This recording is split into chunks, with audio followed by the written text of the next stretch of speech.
Welcome to Financial Investing Radio, where you'll learn the secrets for consistent, high-probability returns in the financial markets for additional income to change your life. Grant applies consistent, high-probability trading systems for the financial markets.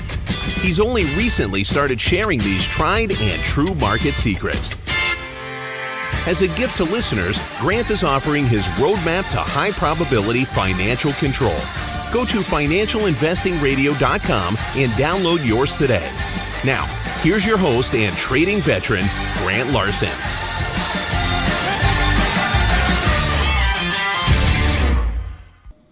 Hey everybody, this is Grant. Thank you again for joining Financial Investing Radio. Looking forward to spending some time here with you today. The market continues to do some volatile actions today. I'm recording this on April 16th, 2018.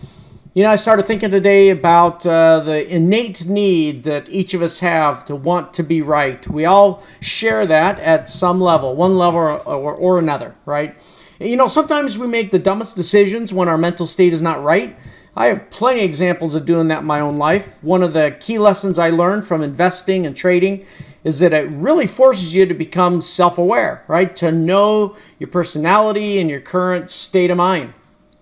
I'll give you an example. One time I was in the frame of mind or a mental state that said that our kids were going to eat whatever their good mother had prepared for them, right? So we're sitting around the table, the food's all laid out, we're starting to eat, we're talking about our day. Now in general, we still stick with this, but we've toned it down a bit largely because of this example that I'm going to share right here. So still a good practice, kids, if you're listening, to eat what your mom prepares, but there's a caveat here. See, one evening we're sitting around the dinner table and as a family, and one of our sons was not eating something my wife had made. In this particular case, it was artichoke heart. And so he was not interested in artichoke heart. Eventually, I asked him to eat it, to which he replied, "If I eat that, I'm going to throw up." Well, I stood my ground, right? That was a state of mind I was in. I was like, you know what? I'm thinking, young man, you're going to eat this, and, you're going to show respect to your mom, which are certainly good, important principles. But there's a line, all right? Well, so what happened is I stood my ground. I just had to be right? That was the frame of mind that I was in. So he ate it out of respect. But not long after that, it came back up, just as he promised. And we had the joy of everything associated with that. So I learned an important lesson that night, and it caused a change of mind, right? And this principle applies to our investing, to our trading, and to other decisions, right? When we have to make a decision, we've got to make sure that we are in the right state of mind, because there's a probability that the decision we're making is wrong. And when we dig in and say, I have to be right, then that's what starts to put us into a bad situation.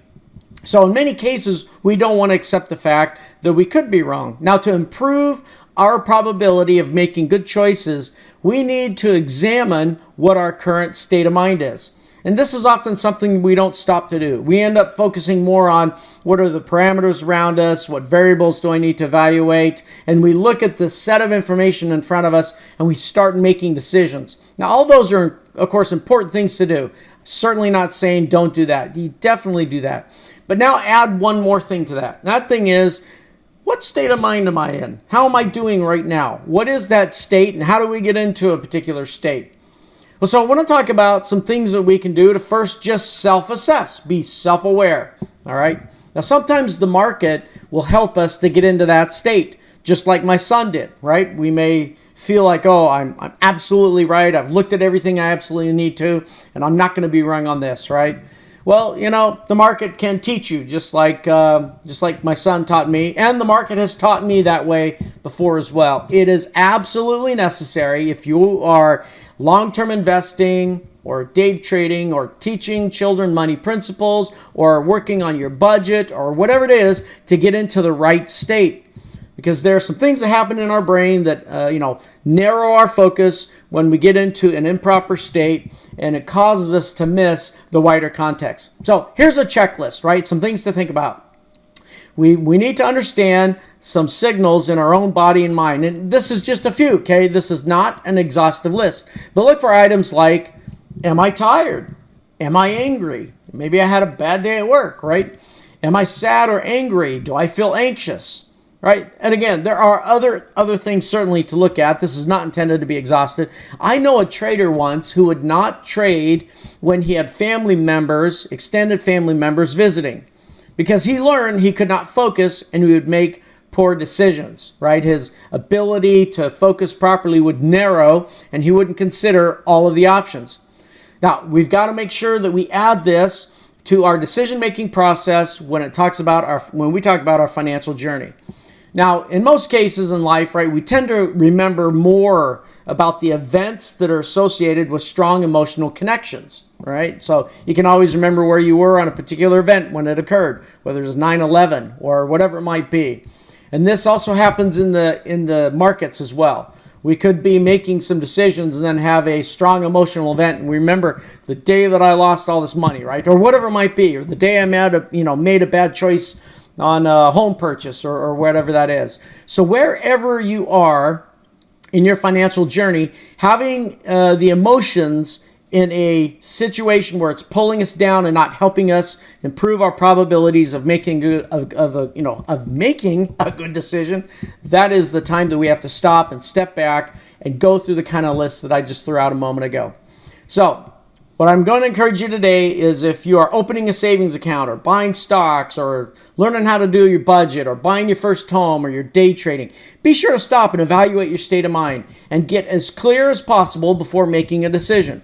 Now, if you don't do that, the situation could regurgitate on you. And of course, you don't want that, much like what our son did that night. Okay, thanks again for joining. And until next time, know your state. Thank you for joining Grant on Financial Investing Radio. Remember to subscribe and leave feedback. Don't forget to download your free roadmap to high probability financial control before you make an investment decision. Visit financialinvestingradio.com now.